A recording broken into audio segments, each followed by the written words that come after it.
Elon got cooked. So I got another Twitter fight with Elon Musk over the weekend. All right, I have a few very important stories to break down that are all connected because they all illustrate how the US just took a massive leap towards being a genuine oligarchy. I mean, of course, the rich and powerful have had a lot of influence for a while. And of course, Elon Musk entering politics over the past year or two has been a game changer.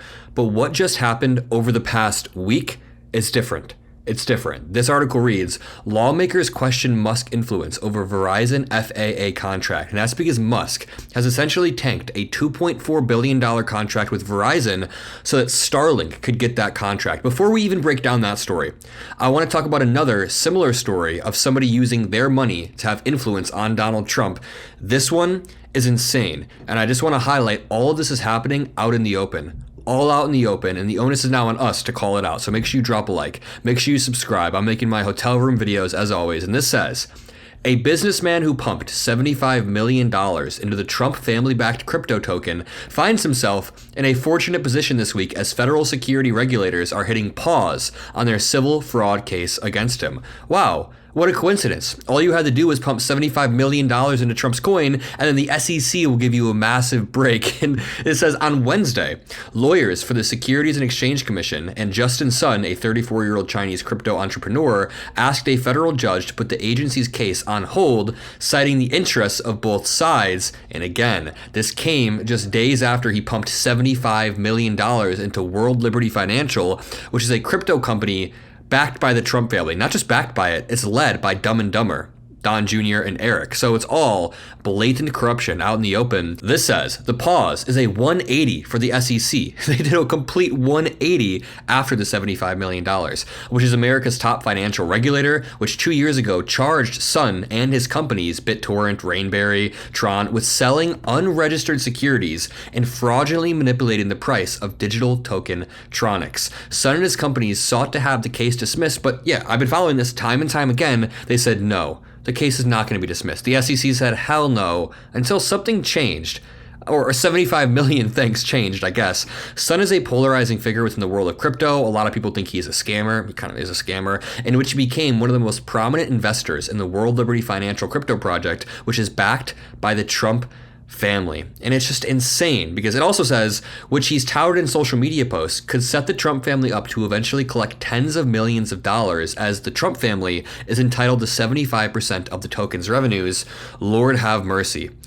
Donald Trump leveraged his inauguration about a month and a half ago to pump a crypto shitcoin, and then that crypto shitcoin vests and only unlocks for his family members. So people around him get rich and rich and rich. And this is a direct lever to Donald Trump. And this is a good example. Sun, the businessman who pumped $75 million, saw this direct lever he can pull with Donald Trump. All you have to do is put $75 million or X amount of money into the stock, and then you have some sort of leverage. Either leverage in the sense that you have money and you can give it to him, or leverage in the sense that if you pull out and rug pull his crypto, you could tank it. Imagine if China invested billions of dollars into Trump coin and then they had leverage over him. They said, hey, we will completely bankrupt this coin if you don't do what we say. Now, before we jump into this video about Elon Musk, I think it's really important to watch him getting fact-checked on his own app. It's one of my favorite things that happens basically on a daily basis.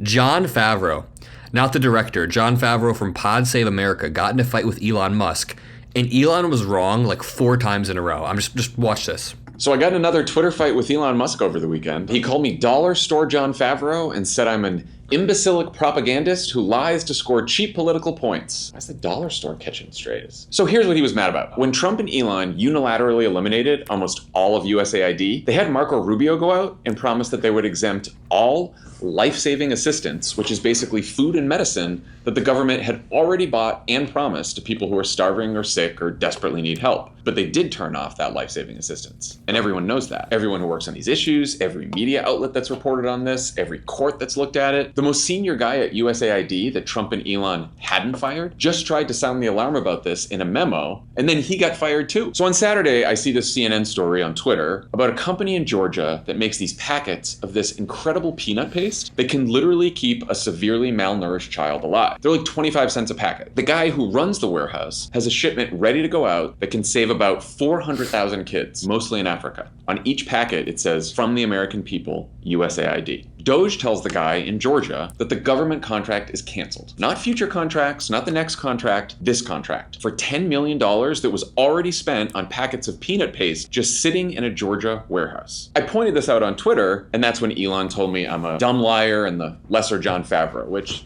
maybe I am. But he also said he'd, quote, investigate whether this is real or not and fix it if it is. 9 hours later, he replied that the contract had been restored last week and the peanut paste company in Rhode Island should receive payment this week. I told him that's great and all, but the CNN story was about a peanut paste company in Georgia. Apparently, Elon had canceled multiple contracts with multiple companies for life-saving food assistance. Finally, last night, the guy in Georgia told CNN that the contracts had just been reinstated a few minutes before he called them. Clearly some thorns and roses from this experience. Thank God the food will finally get to the people who need it, but why were these contracts canceled in the first place? Why did it take a full month to get it fixed? Elon responded again this morning to say that they had always intended to restart these contracts, and it was all just a brief pause. Sure, we'll see. But it certainly seems like the richest man in the world, whose companies get $8 million in government contracts a day, couldn't get around to approving 25-cent peanut butter packets for starving children until he got trolled on his own social media platform. There's so much wrong with what Elon Musk is doing, and Jon Favreau makes some great points, but the broad point that I want to hit home right here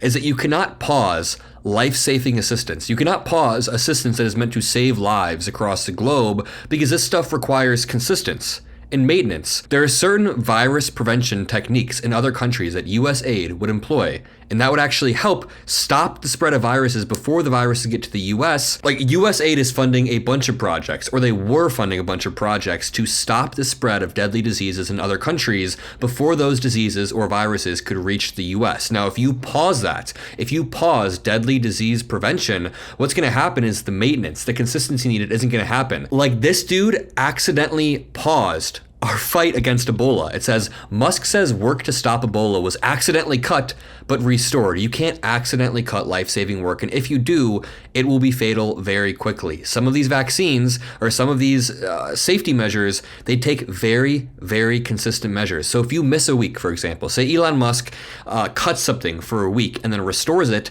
in that week, there could have been a spread of this virus. There could be a contagion. There could be a breakout. Many things could happen. So again, you can't temporarily pause life-saving programs. Now, this brings us on to the main story of the video. Lawmakers question Musk influence over Verizon FAA contract. Let me say it one more time. This is all happening directly in the open. Government influence, conflicts of interest, and self-dealing are all apparent in this story and have been apparent over the past few months or few years. But with this story, it's very, very out in the open. A growing number of US lawmakers are raising questions about the potential for SpaceX CEO Elon Musk to interfere or take over a $2.4 billion Federal Aviation Administration telecommunications contract with his rival, Verizon. Here's the thing. Here's the wild part.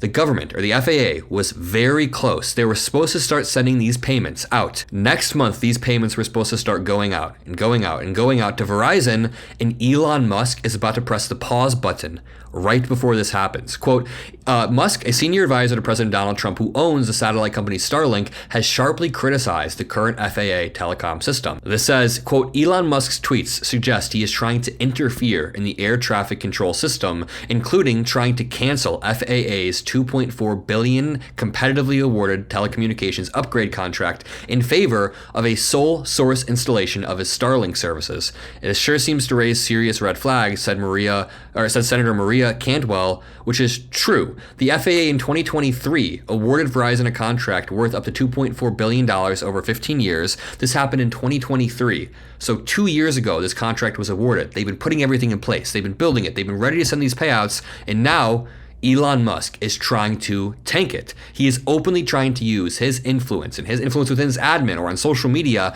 to tank this bill. And you guys see the conflict of interest here, right? I don't have to explain how Elon Musk taking a contract from his biggest competitor, Verizon versus Starlink, by force through extra legal means where you're exerting influence to do this. He's also trying to manipulate public perception to then justify taking the contract, and this is a tactic that really pisses me off with Elon Musk. I'm not gonna lie, when Elon Musk begins to undermine either the Verizon contract or US aid or Social Security, what he's doing is trying to intentionally shift public perception and manipulate it so that if he does cut the contract, if he does destroy the contract, everybody will be like, oh, Elon already told us that they were corrupt anyways, so that's good.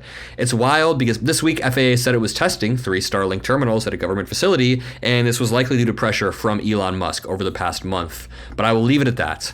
If you guys appreciate these videos, if you appreciate me covering the corruption, drop a like, subscribe, have a great rest of your day, and I'll see you in the next video. Peace out.